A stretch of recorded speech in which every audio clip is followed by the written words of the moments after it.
situation. Everybody should work hard to Right, bring peace in Ambassador the region as Gupta, soon I'll as have to possible. interrupt you. I want to now go across to Ms. Malika Pandey. She's a foreign affairs expert. Ms. Pandey, a lot of developments since morning. I like your comments on the same. Hi, good evening, Vaishali. Yes, it's definitely the most turbulent times that we have ever faced. Iran, like my co-panelist also mentioned, Iran is going to face some real challenges by the US and Israel. See, US and Israel together have done more than 30 plus airstrikes since yesterday, and they've attacked one of the main streets of Iran where Khamenei's official residence is.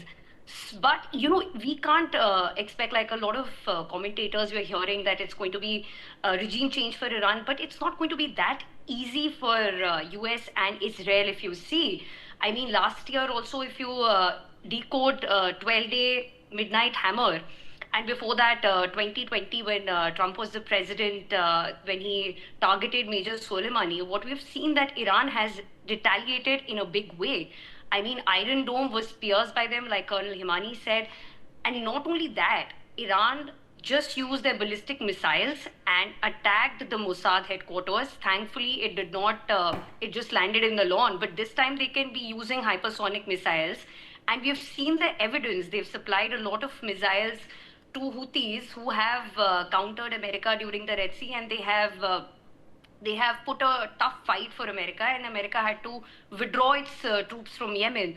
So, very, very turbulent times, Strait of Hormuz, where we saw a lot of naval action of Iran as well, giving again a tough fight to the US forces. So, it's not going to be as easy as it was for America in the war with Iraq. So yes, Vishali, it's the turbulent times, and economically, also we are going to face a lot of challenges if Iran blockades the Hormuz, Strait of Hormuz.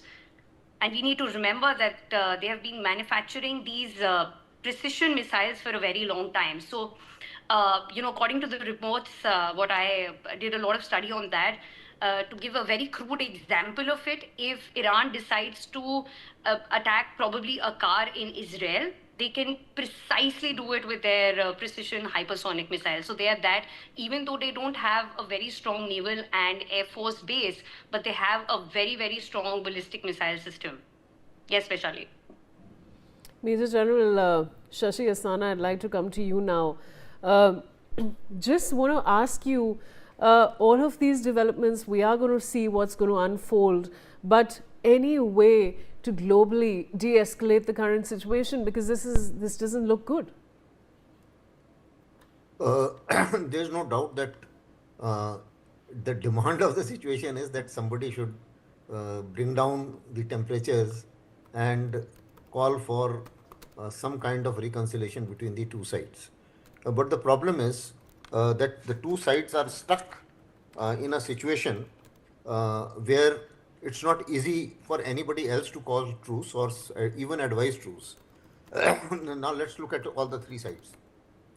As far as President Trump is concerned, if he has to agree that okay, Iran will tone down the nuclear enrichment and no talks on missile and no talks on proxies, then he is doing nothing more than what JCPOA had done and what was the deal of Barack Obama.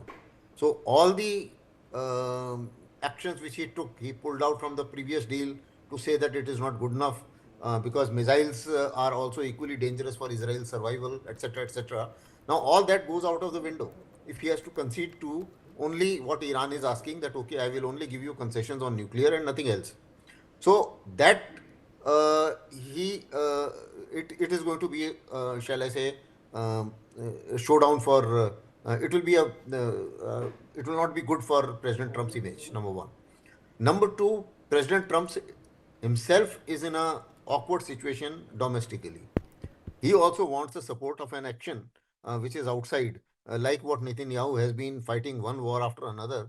And once the previous one finishes, he starts the new one so that he remains in power. Now, President Trump has also perhaps taken something out of his uh, friend's theory that let me also start off something now that the Epstein files and economy and the Supreme Court are breathing my neck, then let me also divert the entire attention of the nation to something Right, else. so I'll have to interrupt you because we have to play out a bite coming in from President Trump.